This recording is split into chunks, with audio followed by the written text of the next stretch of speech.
Never go anywhere without my Diet Coke. All right. So, good afternoon, everybody. As you know, on May 31st, Bellevue experienced wide-scale violence and looting in our downtown corridor. The organizers of the event attempted to cloak themselves under the guise of peaceful protests, and I'm here today to report that we have unmasked many of these individuals and have begun making arrests. I want to make it perfectly clear. The widespread violence that we witnessed in Bellevue on May 31st has absolutely no connection to the many lawful protests Bellevue has witnessed since George Floyd's homicide.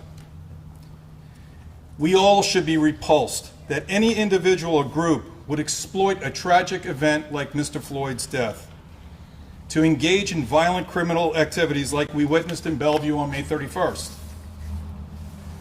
Since the event, and working with our regional and federal partners, we have dedicated a significant number of resources, detectives, equipment, and other resources to investigate, identify, and arrest those individuals for the destruction in Bellevue. Last Friday, the Bellevue Police Department, in partnership with the Renton Police Department, arrested a 26-year-old male at his Renton home. You can see on the table a sample of the evidence recovered from the suspect's home that we believe was stolen in the course of the looting. This includes $19,000 worth of clothing. I'm not seeing it here, but alcohol, tobacco, and other evidence. In addition to what we believe to be recovered stolen property, BPD officers also recovered from the suspect's home, which you see to my left, an AK-47 with a silencer which was located in a baby's crib, a 10mm Glock handgun, a significant amount of ammunition, methamphetamine, heroin, cocaine, drug scales, baggies, and paraphernalia which is consistent with the sale and distribution of narcotics. Also recovered was an amount of cash money. To date, we have arrested or filed charges on 23 individuals. But we've also identified close to 100 individuals that we will be contacting very soon. We have received 10,000 pieces of video and photographic evidence that was submitted by the public. I cannot overstate how important this information has been to our investigation. In fact, the 26-year-old male that we took into custody in Renton, we were able to identify that person through a photograph that an individual living in the downtown Bellevue area took as this individual sat in a vehicle as his accomplice went in and burglarized the original jewelers. Megan will be sharing with you how in one photograph the distinct tattoos of this individual can be seen, as well as his face. Folks, we're just getting started. We have been working hard to identify the individuals that victimized Bellevue, exploited the tragic death, homicide of George Floyd, and we're going to be bringing people to justice. So with that, I'll open it up for questions. Do you have any reason to believe that these individuals belong to a gang or organized group of gang members? The individuals that we arrested, I'm not going to go there at this point. We are still interviewing people and determining if there is any sort of connection. We do believe the day of the riots and the looting that individuals that participated in organizing it have gang affiliations. But again, they would have no connection to the peaceful protesters. They were a group None. outside. Absolutely not. Again, we've had since Mr. Floyd's death, we've had numerous protests in Bellevue. And as I've said before, people raising their voices in horror and anger, frustration, hurt by what happened to Mr. Floyd and others throughout our country. And they have every right to do it, and we need to listen.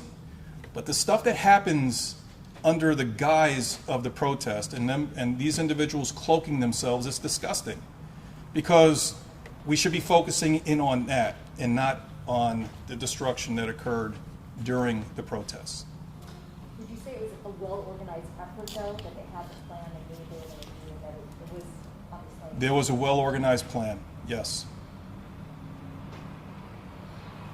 These weapons on the table here to the right, so recovered from this house, do you have any reason to believe that any of or all of these weapons were present the day of that looting?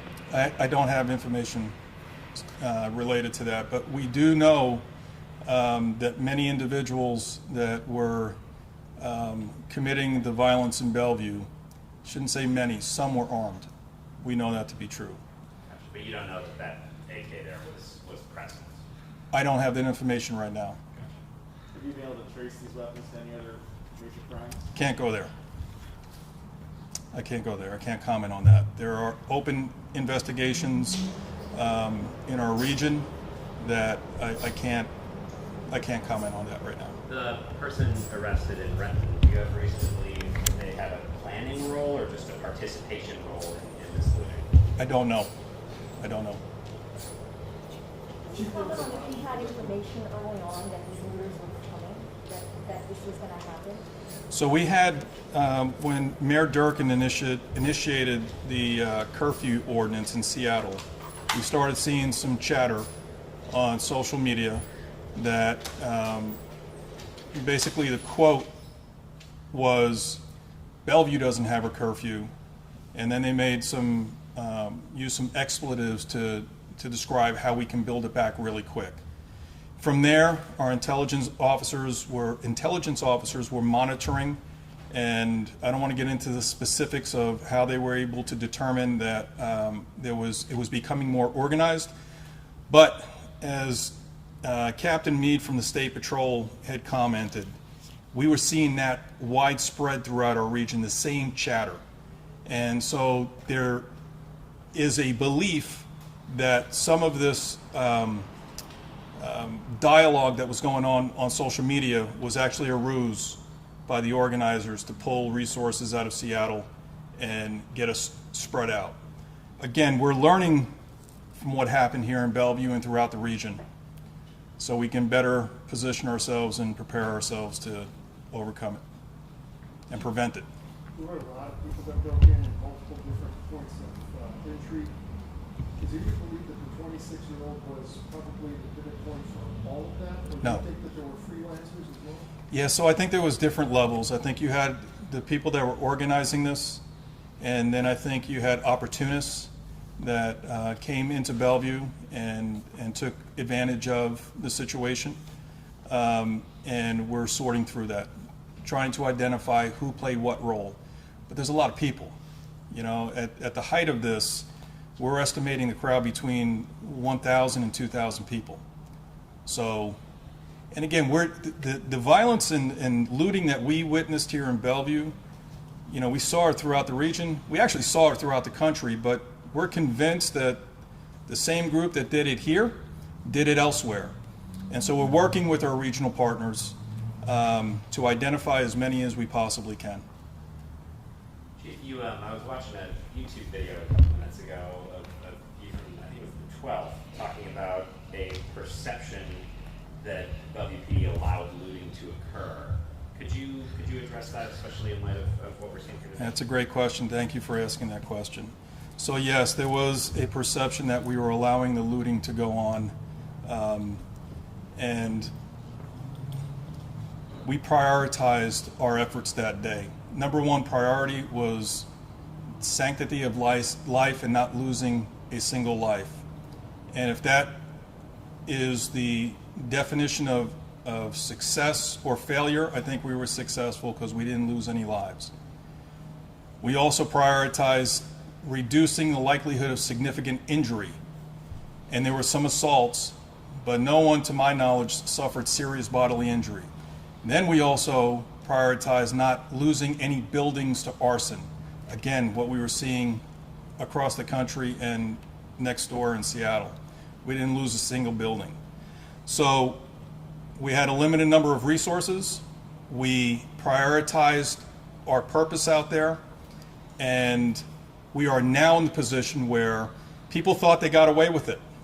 I remember I was out there and I saw people laughing and yelling expletives at us, thinking that they were going to walk away without being held accountable. Well, we're starting to hold people accountable, and we're going to be making more arrests.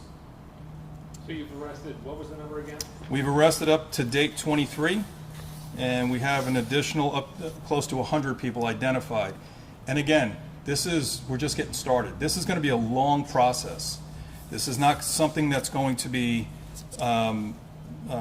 one and done in terms of arresting a handful of people. We're going to stick with it as long as we need to. And if that takes a year, 2 years, we're going to stick with it. Because the business owners and the downtown residents deserve it. They were victimized that day.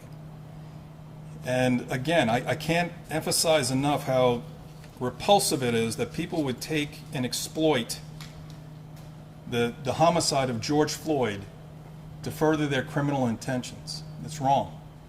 Of the 23 that you've arrested and the more than 100 you've identified, are they mostly from the greater Seattle area? Are they from outside? Or? I believe most of them are from the greater Seattle area or in Washington. I think we had someone as far as Yakima, and then others, most were in our region. So it wasn't like, there's been kind of a narrative often with these things of Portland people or else from somewhere else coming in, but that's not the case here. I don't know yet. Like I said, we're still working on identifying who was orchestrating this, and we're still in the early stages of this investigation. You said this, but I just want to clarify. Every single item in front of us came from the home of the 26-year-old. Yes. What's he looking at in terms of charges and time? So I believe we booked him for burglary, for being in possession of the drugs. Captain, what are the other charges? Dangerous weapons Dangerous weapon and possession of stolen property. and possession of stolen property. So possession of stolen property, burglary, the drug charges, and the weapons violations. Does he have a history that you're aware of, or for that matter, any of the others that you've arrested? Can't go there. Can't comment on that right now. You convinced some of this stuff has already been sold in the secondary market already? More than likely, yes.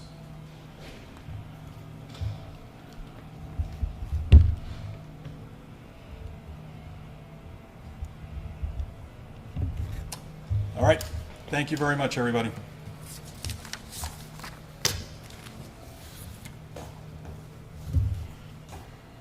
And I should introduce Captain Santabria and Major Forbush, who are over our investigations unit.